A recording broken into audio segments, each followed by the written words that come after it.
Class 9th हम लोग line side angle पढ़ रहे थे और इस चैप्टर में मैंने आप लोगों को कुछ बातें बता दी थी। ये उसी लेक्चर का अगला वीडियो है जिसमें मैं आपको कुछ और बातें आज बताऊंगा। आप सबको सबसे पहले जो जानकारी आपके पास होनी चाहिए वो है पैरेलल लाइंस को लेकर के। हालांकि लगभग सभी लोग इससे परिचित हैं। दो लाइन अगर पैरेलल हैं तो इसका ये मतलब होता है कि उन दोनों लाइन के बीच में हर जगह पर जो डिस्टेंस है वो एक जैसी है और वो कहीं बदल नहीं रही है। जैसे कि L और M मैंने यहाँ पर दो लाइन बनाई हुई हैं और अगर ये दोनों लाइन पैरेलल हैं तो इसका ये मतलब है कि इनके बीच में जो ये डिस्टेंस है वो हर जगह पर एक जैसी है, तो इन्हें पैरेलल लाइंस कहा जाएगा। किसी भी एक ही प्लेन में अगर दो लाइन ऐसी हो कि उनके बीच के डिस्टेंस में कोई चेंज ना हो रहा हो, कोई बदलाव ना हो रहा हो, वो एक जैसी डिस्टेंस हो, तो उन लाइंस को हम पैरेलल लाइंस कहते हैं। तो यहाँ पर हमने दो लाइन आपके सामने रखी है L और M और दोनों पैरेलल लाइन हैं, ठीक है। इनके बीच की डिस्टेंस कहीं चेंज नहीं हो रही है।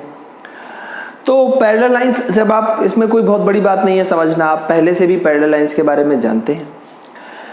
अच्छा, एक ऐसी लाइन जो कि उसे कट करे वो ट्रांसवर्सल हो जाएगी। जैसे मैं यहां पर एक ऐसी लाइन बना देता हूं।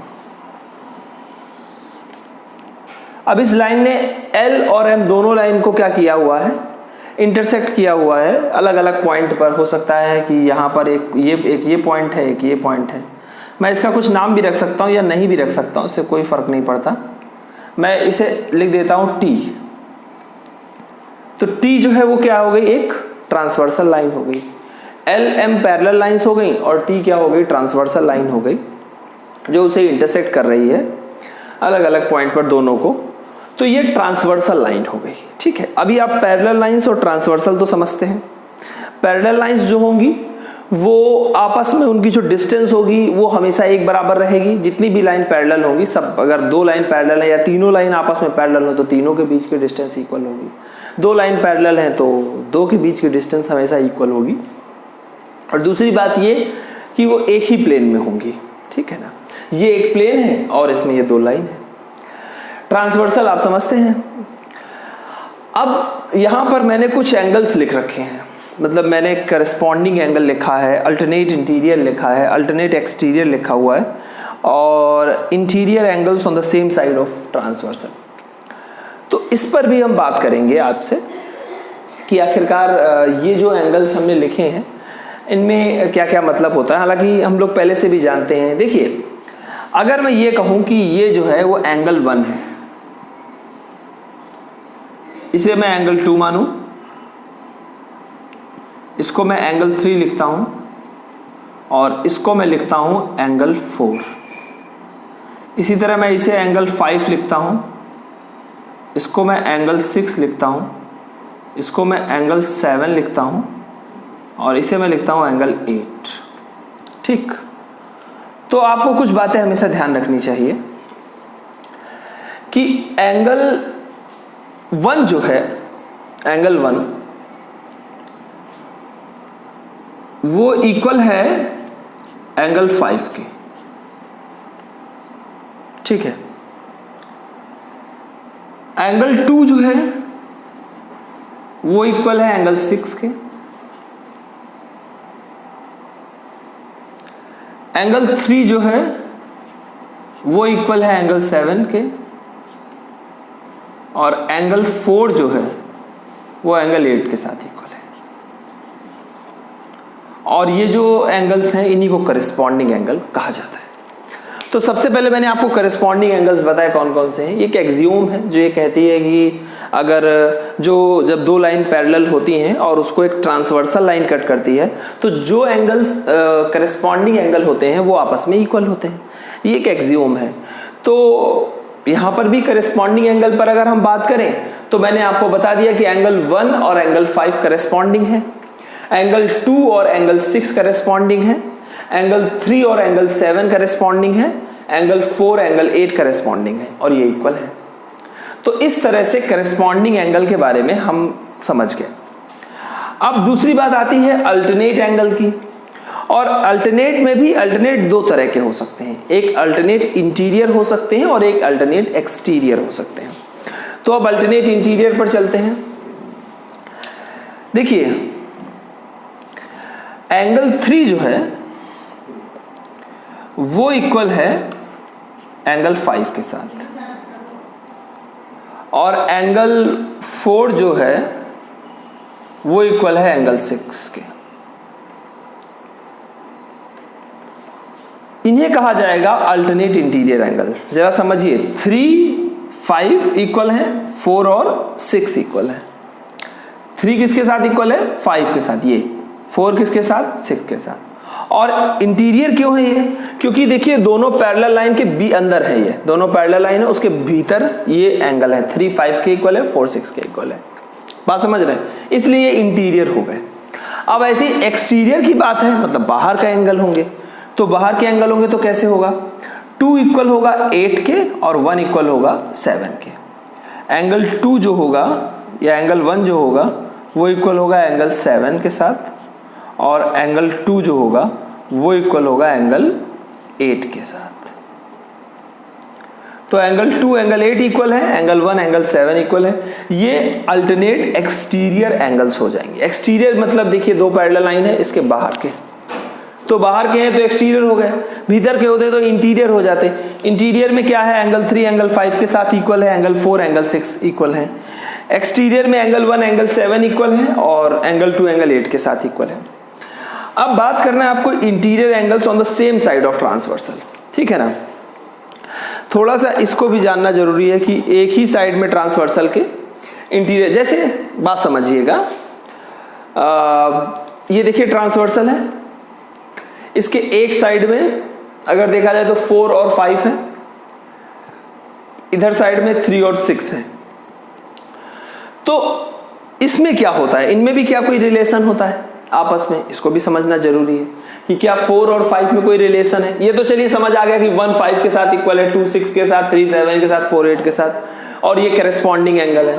हम ये भी समझ गए कि एंगल 3 एंगल 5 इक्वल है, तो वो अल्टरनेट इंटीरियर हो गया, 4 6 के साथ इक्वल है। हमने एक्सटीरियर भी समझ लिया कि एंगल 1 एंगल 7 के इक्वल है, एंगल 2 एंगल 8 के इक्वल है। अभी interior angles on the same side of transversal पर बात आती है। ट्रांसवर्सल के एक साइड के इंटीरियर एंगल्स, ये ट्रांसवर्सल लाइन है तो इसके एक साइड के इंटीरियर एंगल में एंगल 4 और एंगल 5 है, दूसरी साइड में 3 और 6 है। तो होता यूं है, मैं यहां पर बता देता हूं, इसके बारे में मैं जानकारी आपको यहां दे देता हूं, ठीक। एंगल 4 प्लस एंगल 5 इक्वल होता है 180 डिग्री। ट्रांसवर्सल जो है उसके एक साइड के जो इंटीरियर एंगल्स होते हैं उनका जो सम होता है वो 180 डिग्री होता है, मतलब ये हमेशा होता है। तो एंगल 4 प्लस एंगल 5 180 हो जाएगा। दूसरा एंगल 3 प्लस एंगल 6 जो होगा वो भी 180 डिग्री हो जाएगा।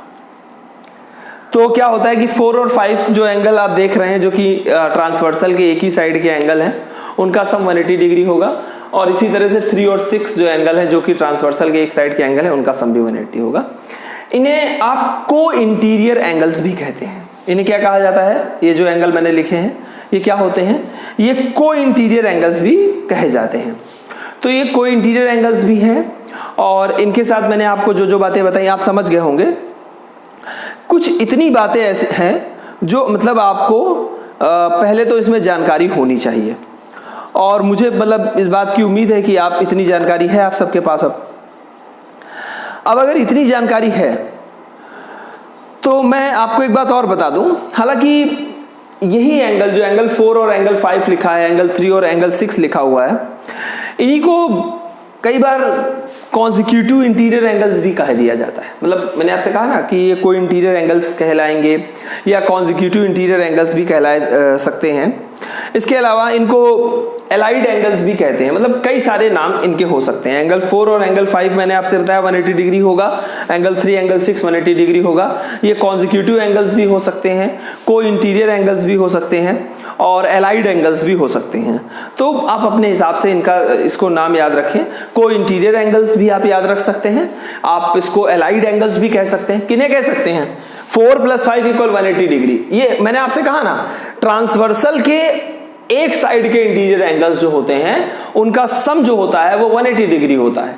जैसे कि एंगल 4 + एंगल 5 = 180 डिग्री, तो एंगल 4 + एंगल 5 = 180 डिग्री है, तो 4 और 5 को कहा जाएगा को इंटीरियर एंगल्स कहा जाएगा।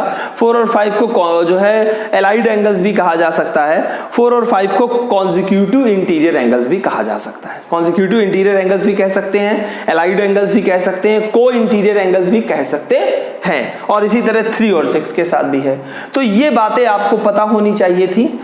इस चैप्टर को जब हम आगे कुछ चीजें नहीं पढ़ेंगे तो हमें corresponding angle, alternate interior, alternate exterior के बारे में पता होना चाहिए था, और interior angles on the same side of transversal इसके बारे में पता होना चाहिए था। तो ये जानकारी तो आपके पास आ चुकी है। जल्दी से इसे नोट करें तो कुछ हम और 1-2 बातें इसमें जोड़ देते हैं, और उसके बाद हमारा जो है एक्सरसाइज स्टार्ट हो जाएगी। जो हम आपको क्वेश्चंस जो हम सॉल्व करा रहे हैं आपको वो शुरू हो जाएंगे। जल्दी से इसे नोट करें।